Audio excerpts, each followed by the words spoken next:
Di Quran surah ke-13 Ar-Ra'd ayat 23 sampai 24 Allah langsung berfirman, jannatu adnin yadkhulunaha wa man salaha min abaihim wa azwajihim wa dhurriyyatihim wal malaikatu yadkhuluna alaihim min kulli bab salamun alaikum bima sabartum fa ni'ma uqbaddar. Ada sekelompok orang yang akan masuk ke surga melalui surga Aden.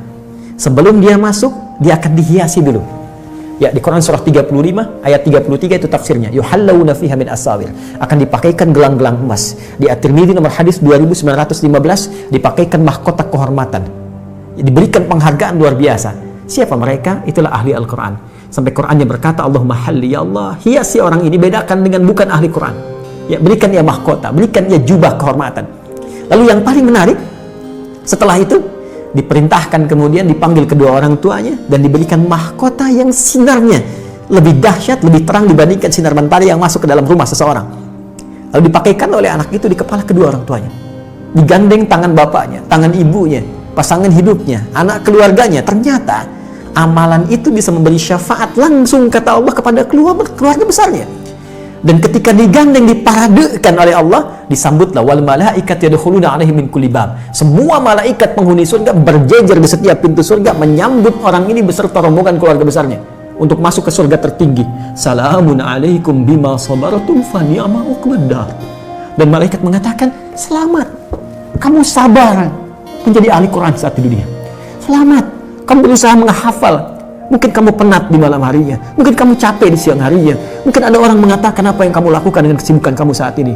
Tapi satu ketika malaikat berkata, silahkan nikmati tempat terindah yang belum pernah dijamah oleh siapapun karena kesabaran kau. Dan diantara yang paling dahsyat, kita tidak menjadi soleh pribadi, tapi kita menjadi soleh sebagai seorang anak yang bisa membahagiakan kedua orang tua. Itu motivasi yang paling besar. Yang kedua, Nabi menyampaikan, khairukum man ta'allama al-Qur'ana wa 'allamah. Tidak ada orang baik, kata Nabi, menjadi puncak terbaik kecuali ahli Quran, orang yang mau belajar Quran dan mengamalkannya. Karena itu di Quran surah ke-35 ayat 32 Allah menyifati orang yang belajar Quran dengan benar, orang yang akan bertransformasi menjadi seorang yang sangat mulia. Ya, thumma awrathnal kitaba alladzina istafaina min ibadina faminhum zalimun li nafsihi wa minhum muqtasid wa minhum sabiqun bil khairati biidznillah. Ahli Quran yang benar, hafidh yang benar, maka dia akan jadi pionir dalam setiap kebaikan. Makanya saya sering katakan begini, kalau ada ahli Quran baru baca saja, ya, terus dia menghafal, ya, taruhlah jangan katakan hafal 30 juz, hafidh. Dia baru hafal 1 ayat, 2 ayat. Itu ayat yang dia hafal karena akan merubah perilaku dia. Pasti jadi baik. Karena dia mengandung firman Allah yang maha baik. Pasti jadi baik. Jadi kalau ada orang ahli Quran, kata-katanya nggak baik, pandangannya nggak baik, dia belajar Quran dengan cara yang salah. Mustahil. Hafid itu sudah pasti good looking. Ya. Kalau kita jadi hafid itu sudah pasti baik, enak dipandang, enak bicara, good attitude. Ya, jauh dari nilai-nilai keburukan, kekerasan, radikalisme, ekstremisme dan sebagainya. Jadi motivasi yang kedua, belajar Quran itu akan merubah tampilan kita lebih baik. Yang ketiga, ini riset. Ternyata menjadi ahli Quran itu bisa meningkatkan kecerdasan seseorang minimal 3 kali lipat dari orang biasa, karena dia dilatih, ya, dengan memori tertentu, dengan hafalan tertentu, dengan cara tertentu. Ya, kan riset menunjukkan orang semakin banyak menghafal sesuatu, semakin cepat dia, ya, refleksnya itu untuk bisa menangkap segala hal. Karena itu saya pelajari rahasia orang-orang dulu. Kenapa Ibnu Sina, Al-Kindi, Al-Farabi, Al-Ghazali, Al-Khawarizmi, Al-Battani dan ulama-ulama muslim terdahulu begitu dahsyat. Sekarang orang untuk menguasai 2 bidang ilmu saja susahnya luar biasa. Mereka itu 3-5 bidang ilmu. Dan ternyata dasar utamanya cuma 2 yang dimaksimalkan sejak kecil. 1, sholat yang benar. 2, hafal Quran dari kecil. Ya. Dan ketika kami riset Quran itu luar biasa. Pengaruhnya sangat dalam. Ya, dan peningkatannya cepat. Saya di sini dengan kawan-kawan membangun satu sekolah. Itu kurikulumnya dari Quran dan hadis, nanti di-combine dengan Diknas, ya. Kita turunkan. Jadi setiap ada pelajaran Diknas, misalnya matematika nih, belajar tentang apa misalnya bangun ruang, ya, atau dimensi tertentu. Ini ayatnya apa nih yang sesuai? Hadisnya apa nih? Kita turunkan. Jadi materinya Diknasnya dapat, Qurannya dapat, hadisnya dapat.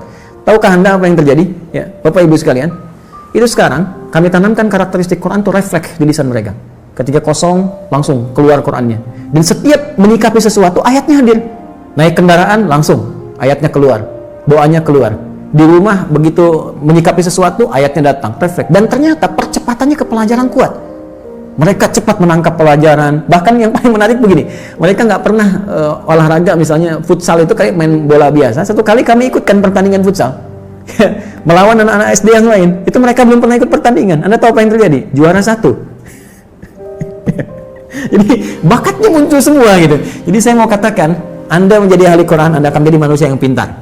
Ya, ingat. Quran sendiri mengatakan tidak ada manusia yang bodoh, yang ada dosen yang kurang kreatif dalam mengajar. mohon maaf. Jadi semua punya potensi.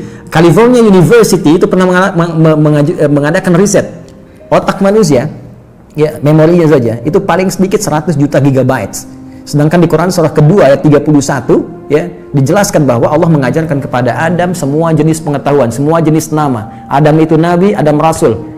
Karena Adam itu nabi, Adam rasul, Adam punya fitrah kenabian, diajarkan langsung. Tapi Adam manusia. Kita nabi, kita manusia bukan nabi. Kita manusia bukan nabi. Kita punya fitrah kemanusiaan tapi tak punya fitrah kenabian. Fitrah kemanusiaan menjadikan kita mendapatkan potensi seperti Adam untuk menangkap semua pengetahuan. Tapi karena kita bukan nabi, nabi diajarkan kita belajar. Tinggal bagaimana Adinda belajar dengan sungguh-sungguh. Maka turunkanlah kemudian ayat Quran untuk belajar Quran. Itu ada di Quran di surah ke-54 ya, ayat ke-17, ayat 22, ayat 32, ayat 40. Itu kuncinya.